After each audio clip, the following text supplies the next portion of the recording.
Remember how you were going into the playoffs last year and just remember what a year has meant for you in terms of maybe how you even approach postseason games now as opposed to this. I don't think it's changed all too much.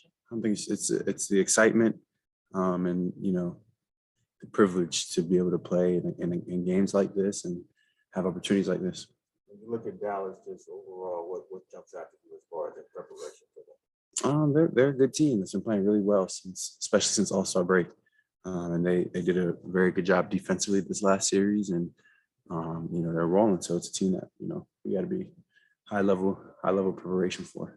When they spread you out with the five perimeter guys, just maybe not necessarily the challenge of that, but what you have to do defensively to manage that. Stick to our principles. Stick to what we've been working on these past couple of days. Obviously, it's a little bit different of an offensive system than New Orleans presented. New Orleans is more likely to have bigs and heavy crashing on the boards with them. It's going to be something that we're going to have to play hard to contain drives, guard the ball, guard all screen actions, watch out for those divers, and they want to get you going and drive the ball, kick the ball, drive the ball, kick the ball, and get open shots that way. So we're going to have to really sit down and guard. Yeah, the arena last week in Game 5 was just electric down the Yeah, it was fun. center. What was that like? I mean, it just seemed like it was up another notch in that game. That's how arena can get, and they've been great all season. They were great last postseason, and so that's exactly what I expected coming into that game. And I think it's only going to get better. If you remember last year, that second round against Denver is when the arena really started to really explode.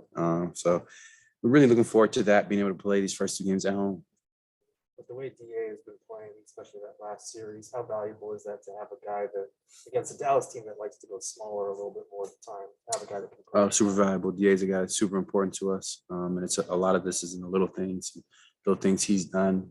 This season in the first playoff series, goes without being noticed, but really impacts the game. And then along with the big things, scoring the ball, rebounding the ball, defending, blocking shots. So it's going to be big for him.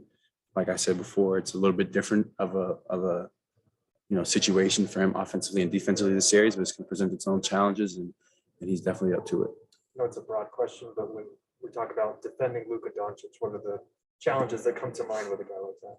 He's a very good player. He's a very good player that plays very under control, can score in a variety of ways, uses his body really well, and he's somebody that you really got to lock into and guard him. You got to make it hard on him. Got to make him work for it. Cam, with a team like this that likes to break you down and generate threes, how important is that point of attack defense at the start?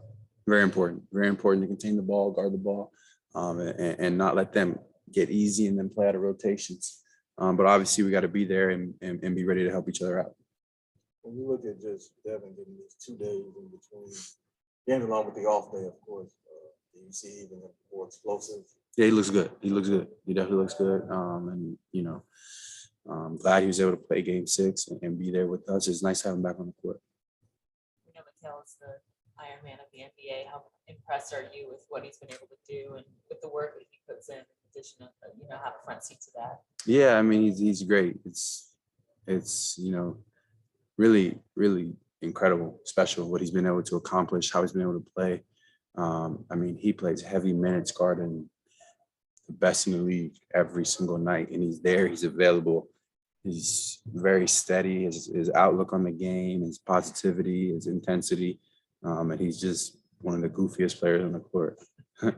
You guys can see it, right? Well, Jamil said he wouldn't say goofy. Goofy. He's goofy. He's funny. But that's just it's an infectious energy. It's an infectious energy. It might make you laugh in the middle of one of the most, intense moments of the game, but he's also right there to step up and fight. And he'll talk back. He'll start the talking. He's a really great teammate to have. I love being able to play alongside of him just because of what he brings to the table. Does he seem? He doesn't talk as much as Buck. They talk different. But Mikal, he does just very, he makes very loud actions. He's always kind of in a position, he's a meme generator, he's always doing something, making some face, some hand gesture, or just, in some type of situation that's just funny. And but he's a talker. I mean, he might to this point be talking more than Book. Yeah, Is he talking at his competition? Is he yeah, talking trash? yeah. Yeah. Talking to us, talking to them. Yeah, Have you noticed him doing more of that this year? Yeah. Yeah. Where did When that come from, you think? I guess I think it's him just relaxing and just finding his energy on the court and just letting it go, not worrying about outcomes. And not that he was worried about it before, but when you first get into the league, you're trying to find your way, find your footing. But over these years, you can tell he's gotten a lot more comfortable, and he just lets that side of him, that competitive side out. And it's, and as he should. So there's moments when he makes you guys laugh even when he's doing that stuff. I mean, me personally, I can't speak for everybody, but it's funny seeing him, like, man, Kel goofy, but also at the same time, like, he turns everybody up. He might hit a three and turn and say something to the bench or get an and one. You see him, he balls up his fists, his arms are, and he's yelling something at us, yelling something at somebody else, and that's, it's playoff type basketball, playoff type stuff, but he brings it every game. The thing he does before you guys went out on the court, he runs all the way to the other side. And That's what I'm saying. He's a nut. Because I'm looking at him and I'm like, where is that coming from? Like, it's like every game he does that. Yes. And most people say save your energy for the game, right? Right, because you're about to play 40 minutes going the best player on the other team. No, he just keeps going. Do you endorse DeAndre becoming the triplet now? That's what Mikel is. Yeah, DeAndre's become a triplet. We've had some time to discuss this. He's been sitting next to us on the plane, and he's adopting the ways of a wing. He's slowly but surely he's adopting the ways of a wing. You take. Can you define that philosophically? Nope, I cannot. It's a mindset. The triplet now. Are we still getting your nickname? Are we ever going to get your childhood nickname? No, never. Sit next to you on the plane. We're talking about those tables again. No, please no. There is literally nothing to talk about I'm there. kidding. We have great conversation, and that's all y'all need to know. Yep. I know. Sometimes we even sleep. Sometimes we each watch a movie or something. Yep. Sometimes we just talk. It's in the archives anyway. We could get that out. Yep. I wish you the best of luck. We have all the Zoom calls from what you said back. I wish you the best of luck to piece it together. I I think there'll asked be a- Monty earlier just about switching up defensive against the Mavs in terms of who you have to get different looks to. Or Yeah, different personalities. What does that kind of present for you guys? That's playoffs.